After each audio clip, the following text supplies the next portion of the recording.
ہیں زمین ہند پر تیرا بڑا احسان ہے غازی، زمین ہند پر تیرا بڑا احسان ہے غازی، یہاں کے ذرے ذرے میں تیرا فیضان ہے غازی، مساجد ہو، مدارس ہو، اذانیں ہو، نمازیں ہو، یہاں جو کچھ بھی ہے تیرا ہی تو فیضان ہے غازی۔ جناب خضر کو دیکھا ہے اکثر تیری گلیوں میں، جناب خضر کو دیکھا ہے اکثر تیری گلیوں میں، نہ جانے کس بلندی پر تیرا ایوان ہے غازی۔ وہ میرے مسعود غازی کی شان ہے جن کی عظمت کو زمانہ سمجھ نہ پایا، جن کے رتبے کو زمانہ سمجھ نہ پایا، جن کے مقام و مرتبے کو زمانہ سمجھ نہ پایا، وہ میرے غازی کی عظمت کو بیان کر رہے ہیں۔ ایک جملہ ان علماء کی دعا لیتے ہوئے پہنچانا چاہتا ہوں۔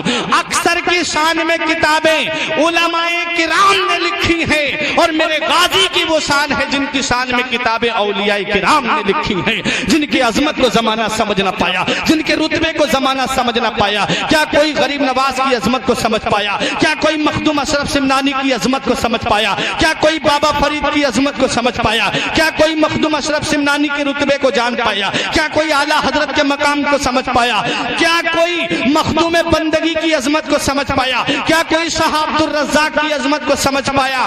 یہ بڑے بڑے اولیاء کرام میرے غازی کی عظمت و شان کو بیان کر رہے ہیں، اور یہی پکار کر کے کہہ رہے ہیں کہ نہ جانے کس بلندی پر تیرا ایوان ہے غازی، زمین ہند پر تیرا بڑا احسان ہے غازی۔ جناب خضر کو دیکھا ہے اکثر تیری گلیوں میں، نہ جانے کس بلندی پر تیرا دربار ہے غازی۔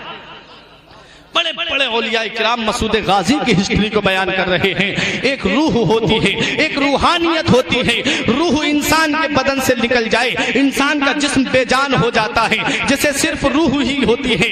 اس کا مقام یہ ہوتا ہے کہ باپ مر جائے بیٹا بھلا دے، بیوی مر جائے شوہر بھلا دے، ماں مر جائے بیٹا بھلا دے، باپ مر جائے بیٹا بھلا دے، لیکن جسے روحانیت حاصل ہو جاتی ہے زمانہ گزر جائے ان کا نام مٹتا نہیں ہے۔ تاریخ بتاتی ہے، اسلامی ہسٹری ہمیں یہ درس دیتی ہے۔ آپ کے پڑوس میں ایک جگہ ہے جس کو حضرت، جہاں ایک اللہ کا ولی حضور سید شاہ عبد الرزاق بانسوی شریف بانسوی وہاں پر آرام فرما ہے۔ یہ سید شاہ عبد الرزاق بانسوی کا ایک حجام تھا جو آپ کی حجامت بنانے کے لیے ہفتے میں آیا کرتا تھا۔ ایک دن وقت سے پہلے آ گیا، بولا حضور میں بہرائچ جا رہا ہوں، حجامت بنوانی ہے تو بنوا لیجیے، اب میں آپ کو نہیں ملوں گا۔ جب تک عرس چلے گا غازی پاک کا انہی کے آستانے پہ رہوں گا، جب تک مسعود غازی کا عرس چلے گا میں وہیں پر حاضری دوں گا، میں آؤں گا نہیں۔ بہت سمجھایا سید شاہ عبد الرزاق نے کہ مت جاؤ، ہر سال جاتے ہو، اس سال جانا ضروری نہیں ہے، امسال کوئی ضروری نہیں ہے،